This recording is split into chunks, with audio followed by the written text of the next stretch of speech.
Gusto mo ba ng pamana na hindi ka naman problema, pero mag-start ka lang at 1,900 plus, 1,935 pesos, meron ka nang ipapamana ng milyon sa anak mo. Okay? So, paano ba yan? So, merong mami, nagpagawa siya ng proposal, quotation, para sa kanyang baby na 2 years old. So, ang quotation niya is, ang budget niya is only 2,000 pesos per month. Okay? So, out of 2,000 pesos per month, ginawan ko ng continuous policy savings plan sa VUL. It is a set for help ng FWD. Okay? So, this 1,935 pesos, so wala pa po siyang 2,000 pesos, meron ng guaranteed benefits ang kanyang anak. Merong income protection, which is a life insurance of 1 million, and additional accidental coverage of 500,000. May minor critical illness na 200,000, and meron siyang major critical illness na 500,000.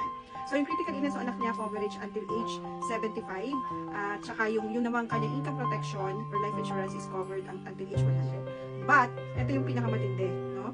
The money na nilagay niya sa investment, na projection on a rate of return, interest rate na 10% at age 21.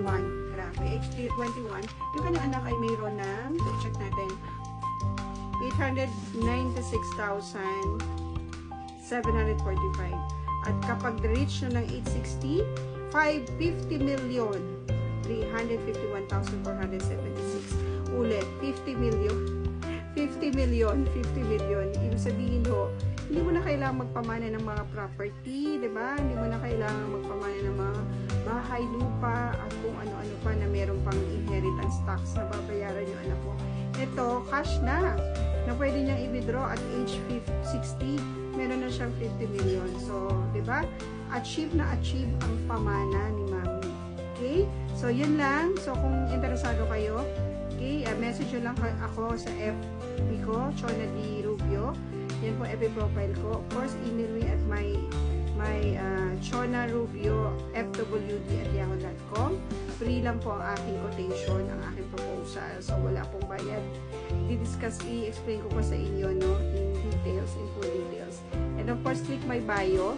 Meron po ako dyang bio, no, dito sa TikTok. And then, click link 3 and click nyo po yung free financial consultation. Okay? Thank you so much and God bless you. Happy blessed Sunday.